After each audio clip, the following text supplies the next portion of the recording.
మీ వ్యాపార ప్రకటనల కోసం ఈ నంబర్ను సంప్రదించండి. సార్ వల్లభనేని వంశీకి ఈసారి గన్నవరంలో షాక్ తగలబోతున్నట్టు తెలుస్తుంది సార్. సో ఆయన అనుచరులు 100 మంది ఇటు టీడీపీలో జాయిన్ అయ్యారు. ఈవెన్ అక్కడ ఆయనకు టికెట్ కూడా లేనట్లే అన్నట్టు కూడా వార్తలు రావడం చూస్తున్నాం. మరి ఏం జరగచ్చు అంటారు సార్? వల్లభనేని వంశీ గతంలో కూడా చెప్పుకున్నాం, గన్నవరం నుంచి టీడీపీ తరపున ఆయన ఎన్నికయ్యాడు. దాని తర్వాత ఆయన వైసీపీలో చేరిపోయాడు. సో మొన్న ఎమ్మెల్యేకి వెయిట్ వేశారు నిన్ననే, అది కూడా తమ్మినేని సీతారాం. అందులో ఈయన పేరు కూడా ఉంది. అంటే తెలుగుదేశం నుంచి వైసీపీలోకి వెళ్ళిన 4, వైసీపీ నుంచి తెలుగుదేశంకి వెళ్ళిన 4, 8 మంది మీద వెయిట్ వేశారు. అందులో ఈయన పేరు కూడా ఉంది. అయితే ఇప్పుడు ఆయనకి గత కొంతకాలంగా ఆయన యాక్టివ్గా లేరు. దానికి కారణం ఒకటి ఆయనకి బ్యాక్ పెయిన్, అందువల్ల విశ్రాంతి తీసుకుంటున్నాడు అని బయట అంటున్నారు. కానీ కొద్దిగా నియోజకవర్గంలో యాక్టివ్గా లేడు. బట్ అదే టైంలో యార్లగడ్డ వెంకట్రావు, ఆయన ఎన్ఆర్ఐ, ఆయన గతంలో 2019లో వైసీపీ నుంచి గన్నవరంలో పోటీ చేసి ఓడిపోయాడు వంశీ చేతులు. ఇప్పుడు ఏమైందంటే సీన్ రివర్స్ అయింది. యార్లగడ్డ ఏమో తెలుగుదేశం నుంచి ఎమ్మెల్యేగా పోటీ చేస్తున్నాడు, వంశీ ఏమో వైసీపీ నుంచి పోటీ చేయబోతున్నాడు. కానీ వంశీతో ప్రాబ్లం ఏంటంటే వంశీకి ఇప్పటివరకు టికెట్ కన్ఫర్మ్ చేయలేదు వైసీపీ వాళ్ళు.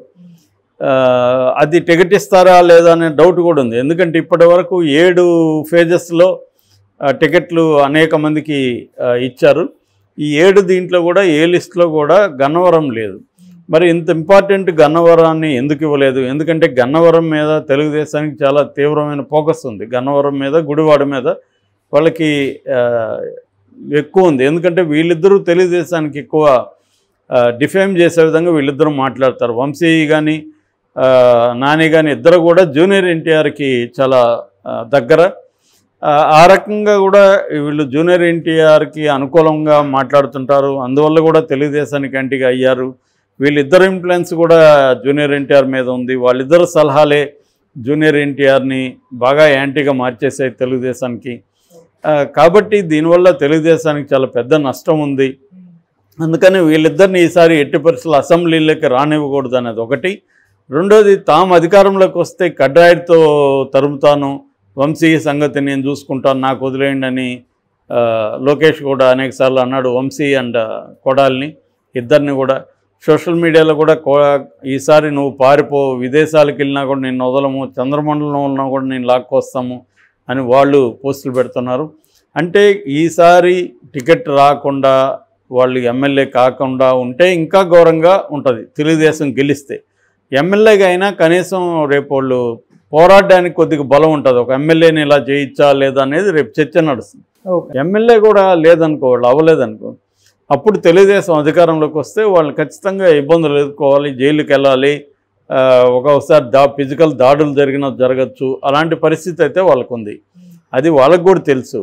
మరి తెలిసి కూడా జగన్ ఎందుకు ఇప్పటివరకు ఇవ్వలేదు అంటే దానికి ఒక ఏం చెప్తున్నారంటే, జగన్ కొద్దిగా మార్చే సీట్లే బిగినింగ్ ఇచ్చాడు. ఎందుకంటే ఎక్కడెక్కడ మార్పులు ఉంటాయో వాటిని ముందుగా డిక్లేర్ చేసేస్తే అక్కడ ఉన్న అసంతృప్తుల్ని మనకి డీల్ చేయడానికి టైం ఉంటుంది.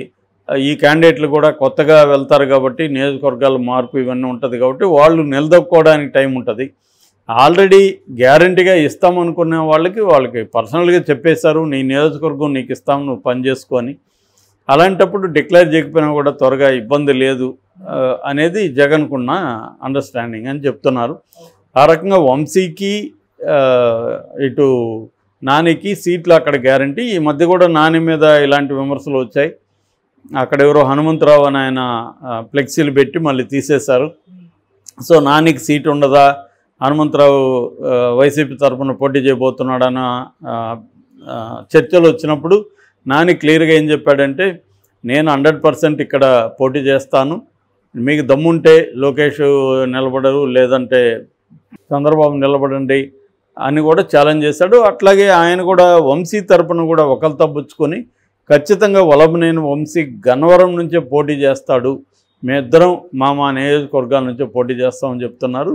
మేబీ అదే నిజమయ్యే అవకాశాలు ఉంది. ఎందుకంటే అదర్వైజ్ సిగ్నల్స్ ఏమి లేవు. వీళ్ళిద్దరికీ అక్కడ ఇచ్చే అవకాశం జగన్ కూడా ఉంది. ఎందుకంటే వైసీపీ తరపున కూడా వీళ్ళిద్దరూ మంచి స్పోక్స్ పర్సన్గా పనిచేశారు. ముఖ్యంగా నాని అయితే చంద్రబాబుని బండబూతులు తిట్టడం, అతను ఒక ఎదవ అనడం, ఒక 420 అనడం, ఒక నీచంగా మాట్లాడతారు. తెలుగుదేశంలో ఎట్లయితే కొంతమంది అయ్యన్న పాత్రులు లాంటి వాళ్ళు ఉన్నారో, వీళ్ళు సైకోని పట్టాభి కానీ ఇలాంటి వాళ్ళు చాలామంది ముఖ్యమంత్రిని సైకోని మాట్లాడడం ఎలాగైతే చేస్తారో, అలాగే వైసీపీలో రోజా కాకుండా నాని చాలా తీవ్రంగా మాట్లాడతాడు.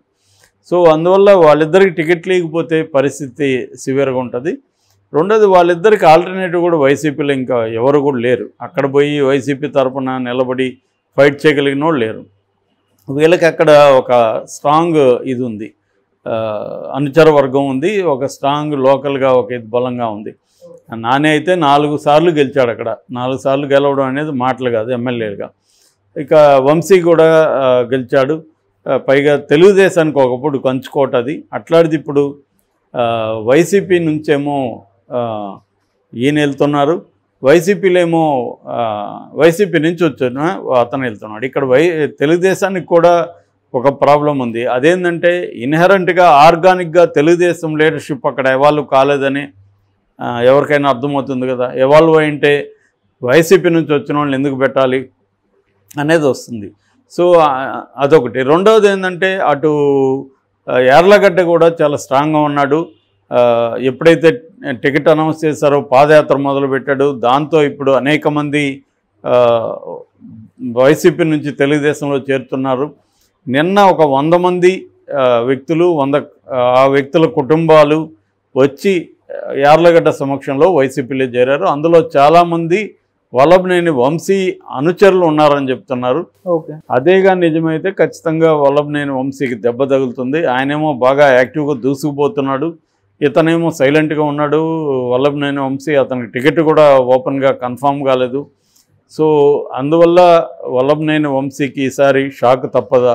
ఎందుకంటే యార్లగడ్డ బాగా డబ్బులు ఖర్చు పెట్టగలిగిన వాడు, తర్వాత చాలా వోకల్గా మాట్లాడగలిగిన వాడు, అతనికి అనుచరవర్గం బలంగానే ఉంది, వైసీపీలో గతంలో ఉన్నాడు కాబట్టి. సో రెండోది, అతను నేను ఎన్ఆర్ఐ సాఫ్ట్గా ఉంటానేమో అనుకుంటున్నారేమో, నేను బేసిక్గా మాస్ గాని అని అతను కూడా మాట్లాడుతున్నాడు. చాలా పవర్ఫుల్గా డైలాగులు మాట్లాడుతున్నాడు. జనంలో కూడా అతనికి ఎక్కడ పోయినా మంచి ఆదరణ కనబడుతుంది. ఏదేమైనా టఫ్ సిచ్యువేషన్ అయితే వల్లభనేని వంశీకి మనకు కనబడుతుంది. అంత ఈజీగా అయితే కాదు. అక్కడే కూడా వెనిగళ్ళ రాము ఉన్నాడు అటుపక్క కూడా, అక్కడ కూడా ఎన్ఆర్ఐ అని, ఇద్దరు కూడా ఎన్ఆర్ఐలు అని చెప్పుకోవచ్చు. సో ఇద్దరు కూడా ఎన్ఆర్ఐలు, ఇద్దరు కూడా డబ్బులు బాగా ఖర్చు పెట్టగలిగినాడు. అంటే చంద్రబాబు చాలా చోట్ల ఈసారి ఏం చేస్తున్నాడంటే డబ్బు బాగా ఖర్చు పెట్టగలిగిన వాళ్ళని, ఎన్ఆర్ఐ ఉంటే ఎన్ఆర్ఐ వాళ్ళని పెడుతున్నాడు. ఎందుకంటే వైసీపీలో ఒక ప్రయోగం జరుగుతుంది, అది ప్రధానంగా బీసీలని వైసీపీ ఎక్కువగా పెడుతోంది.